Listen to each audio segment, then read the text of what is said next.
All right, let's dive into the full draft drama surrounding the New England Patriots and their potential moves this season. Buckle up because there's a lot to unpack. From top 30 visits to possible trades, wide receivers to offensive tackles. This episode is all about what could shape the future of the Patriots. So let's start with a name that's been floating around a lot lately, McMillan. Yes, that McMillan, the guy who's being hyped up as potentially the best wide receiver in this entire draft class. The dude's got size, athleticism, and serious burst after the catch. And guess what? He was spotted in Foxborough recently on a top 30 visit with the Patriots. Now, before anyone gets too excited, let's take a breath. Does this mean New England is eyeing him for their first-round pick? Honestly, it feels like a long shot. Of course, anything can happen, especially during draft season when surprises are the norm and every front office is playing chess 3 moves ahead. But based on how things are shaping up, it's hard to see the Patriots pulling the trigger on a first-round receiver like McMillan, especially when you factor in recent acquisitions and how this team historically builds its offense. Let's not forget that New England already signed a wideout who's expected to be the go-to guy this season. Plus, they've got a bunch of young talent still developing. That doesn't completely rule out another wide receiver pick, but using a premium first-round selection on McMillan, that seems like a stretch. He's the kind of prospect who could thrive with a quarterback who can make plays on the run and push the ball deep, but the current construction of the Patriots roster doesn't scream urgency at that position. Sure, they'll probably grab a wideout at some point in the draft, but with that first pick, it's more likely they'll focus on a foundational piece, someone who can help in the trenches or make a difference on the defensive end. Speaking of that, a lot of buzz is centered on whether New England might use their top pick on a left tackle. And to be fair, it makes a ton of sense. This team needs stability on that offensive line, and having a dependable left tackle is a massive part of building a successful offense, especially with a young or developing quarterback. The question is whether they'll take a guy who's played primarily at right tackle and hope he can transition to the left side, or if they'll target someone who's already proven themselves as a blindside protector. There's one prospect in particular that fits the latter description. 3 full seasons starting at left tackle, only 4 sacks allowed across his college career, and he's gone toe-to-toe with some elite-level defenders. That's exactly the kind of track record you want when investing in a franchise left tackle.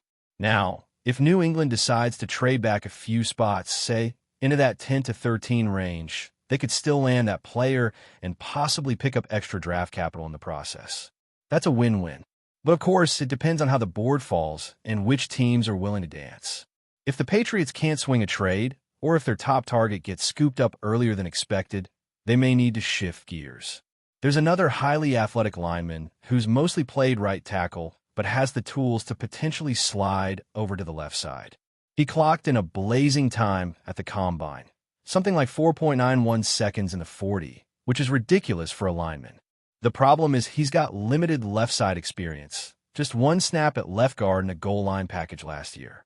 It's a big projection, and while the upside is there, it also carries some risk. Are the Patriots willing to take that chance? That's the core debate right now. Do you go with the proven left tackle who's done it all in college, faced top competition, and knows the demands of the position? Or do you gamble on a freak athlete who might need a year or 2 to develop into that role? Either way, the Patriots need to get this right. You don't want to be shuffling linemen halfway through the season or regretting a first-round pick because a player couldn't adjust. There's also a lot of chatter about what New England might do if they pull off a trade. If they drop down in the draft order, say into the mid to late 20s, suddenly a player like McMillan becomes more realistic. At that point, you're not spending a top 15 pick on a receiver, and if he's still on the board, the value starts to line up. And if the Patriots get extra picks in that deal, they might be able to snag another impact player at 38, maybe a cornerback, a safety, or even another offensive lineman. You start to see how the puzzle pieces fit together. In fact, one scenario that came up involved a trade offer including multiple picks in the current draft and some extra ammunition for next year.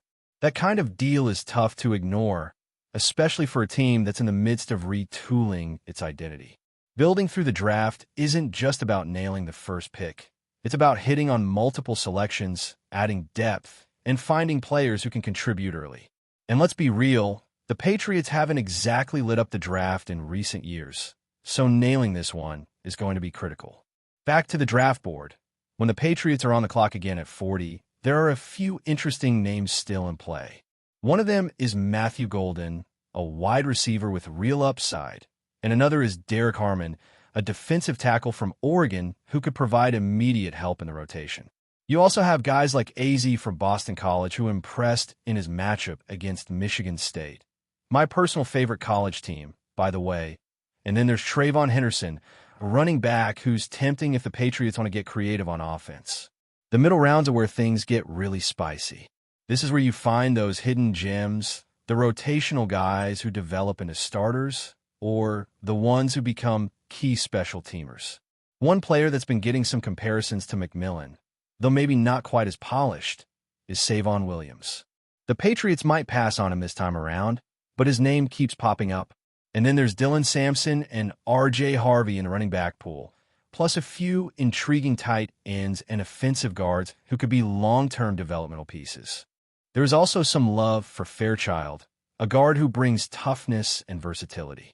The Patriots seem to be all in on reinforcing the offensive line, even going as far as selecting 3 different offensive tackles throughout the draft.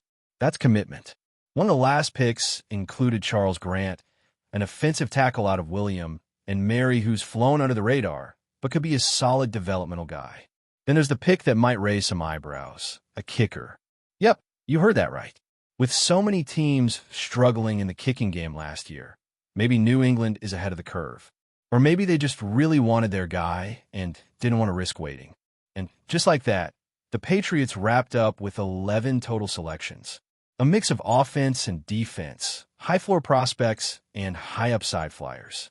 One of those additions is a safety out of Penn State, someone who could help right away given how banged up that secondary was last season. Throw in a defensive tackle, an edge rusher, and a few pieces on the offensive side, and you've got a pretty well-rounded haul. The big takeaway here? This draft was clearly focused on the trenches and foundational needs. The Patriots know they have to protect their quarterback better, run the ball more consistently, and stop getting bullied at the line of scrimmage. That's what this class is about.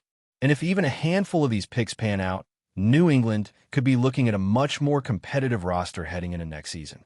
Moving into the later rounds of the draft, things started to get even more interesting for the Patriots. These are the rounds where strategy, scouting depth, and pure intuition play massive roles. Teams aren't just chasing star power here. They're searching for players who might not have the biggest names, but can still make a big impact. This is where front offices earn their keep, and New England seemed to approach this phase with a clear plan: add value, fill holes, and take calculated risks on guys with specific traits that can translate well to the NFL level. As the Patriots kept rejecting trade proposals and stuck with their own board, it became clear that they had a specific group of players they were targeting. There was a sense of discipline in their approach. They weren't just reaching for flashy picks or gambling on potential. They were building a roster, piece by piece, and prioritizing roles that are often overlooked, like depth on the offensive line, backup safeties, and rotational pass rushers. It's not glamorous, but it's how you build long-term success. One player that stood out during the stretch was Aussie, a lineman who could project as either a guard or tackle, depending on how he develops. He brings a certain nastiness to the line of scrimmage, the kind of mean streak that coaches love in a depth player. He's not expected to start right away, but he adds competition to the room, and that's always a good thing. Later in the same round, the Patriots circled back and took another look at wide receivers.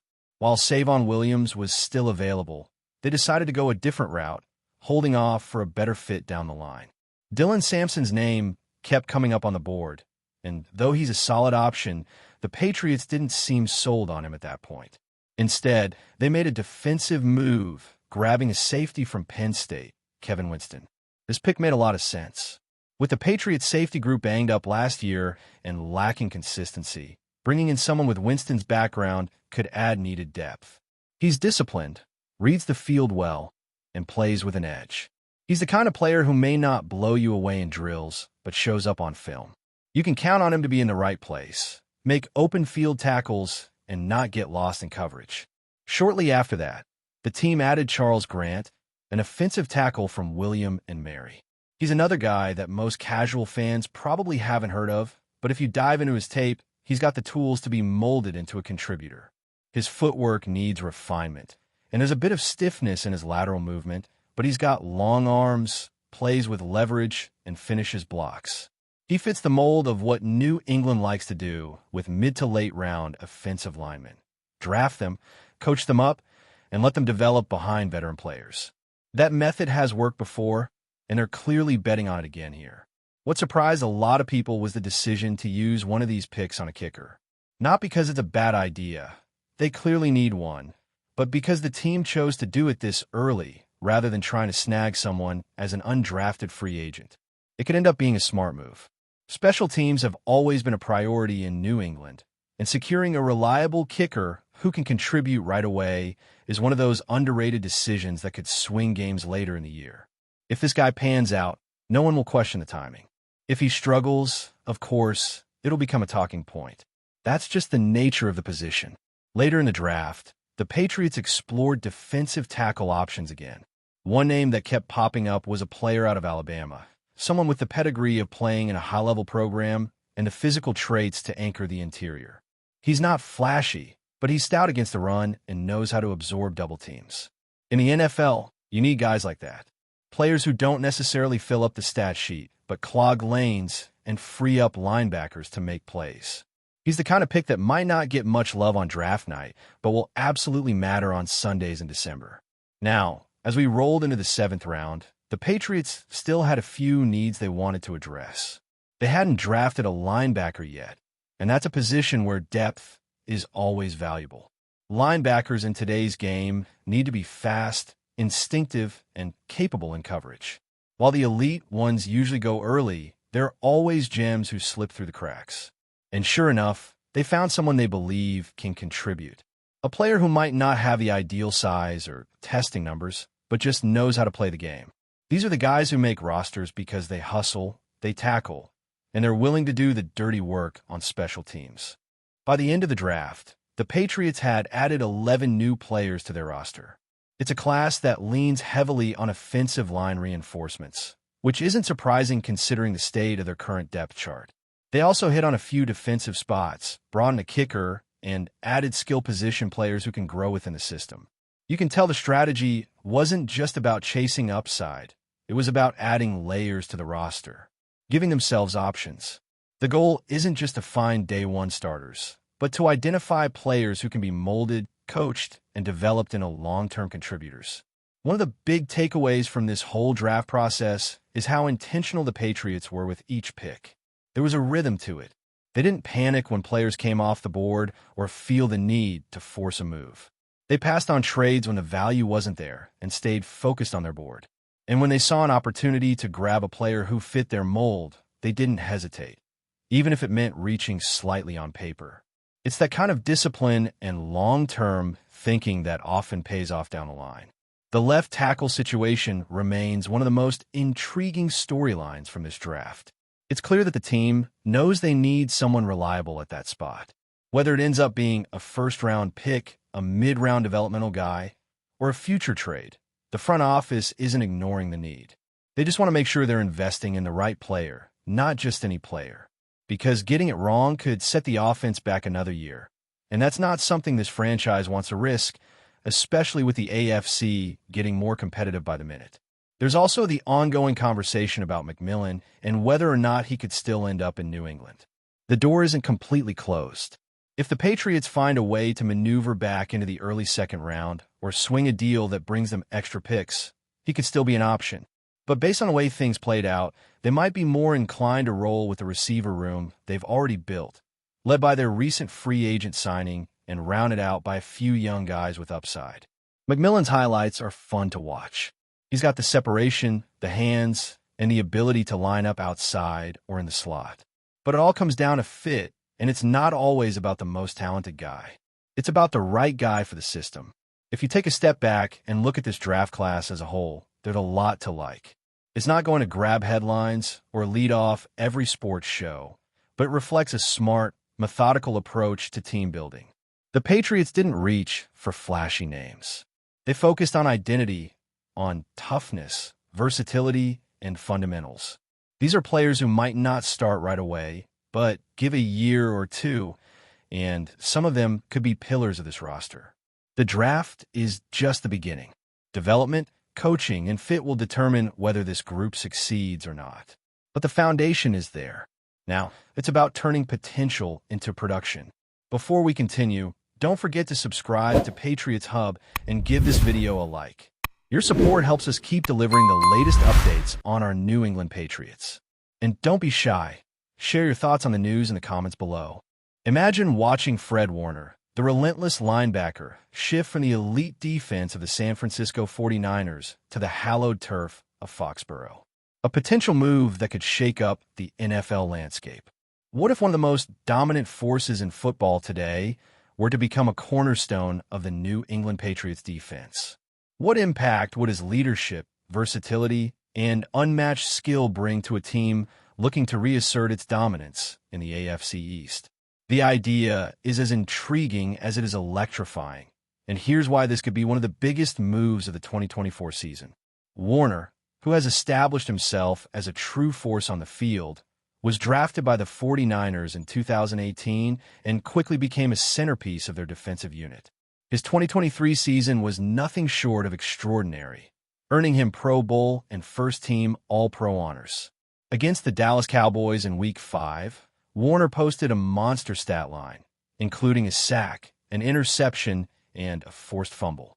His playmaking ability was instrumental in the 49ers' victory, cementing his place as one of the top linebackers in the league. With the Patriots reportedly eyeing him, Bill Belichick's defense would gain an elite player who can do it all: tackle, cover, and disrupt plays with surgical precision. In Week 4 of the 2024 season, Warner proved his mettle when he intercepted a pass and returned it for a 45-yard touchdown against none other than the Patriots themselves. This moment was just a glimpse of the game-changing impact Warner can have. His impressive defensive resume includes 132 tackles, 2.5 sacks, 4 interceptions, and 4 forced fumbles in 2023 alone, a stat sheet that speaks volumes about his capability. The Patriots have long been known for their defense-first mentality, and the addition of a player like Warner would elevate their squad to a new level, giving them a serious edge against high-powered offenses in the AFC. The fit between Warner and New England makes too much sense. For a Patriots defense that often thrives on versatility, Warner's ability to cover the field from sideline to sideline and handle various roles, whether it's stuffing the run, covering tight ends, or rushing the quarterback, would be invaluable. He would bring an intensity and high football IQ that would mesh perfectly with Belichick's defensive philosophy. The Patriots' defensive scheme could be revolutionized with a player like Warner in the middle of it, ensuring that New England remains one of the toughest teams to score on in the league. However, while the prospect of Warner donning a Patriots uniform excites fans and analysts alike, the logistics are far from simple. The 49ers are likely not eager to let go of a player of Warner's caliber, especially with the team's Super Bowl aspirations. But with the Patriots having the resources and the cap space to make a compelling offer, it's not entirely out of the realm of possibility. Should this trade come to fruition, it would not only reshape the Patriots' defense, but also send a shockwave through the NFL, showing that New England is more than ready to contend with the league's best once again. In the end, Fred Warner joining the New England Patriots would be a transformative move for both the player and the team. His arrival would not only bolster the Patriots' defense, but also serve as a statement that New England is back to chasing championships with full force. In a league where defensive powerhouses are built, adding a player of Warner's caliber could be the catalyst the Patriots need to return to glory. As we await more news, the excitement around this potential move is palpable. Could this be the spark that ignites New England's next dynasty? Only time will tell. That's it for this update. If you enjoyed the video and want to stay updated with exclusive news about our New England Patriots, be sure to subscribe to Patriots Hub and hit that like button. We can't wait to hear your thoughts in the comments. See you in the next video.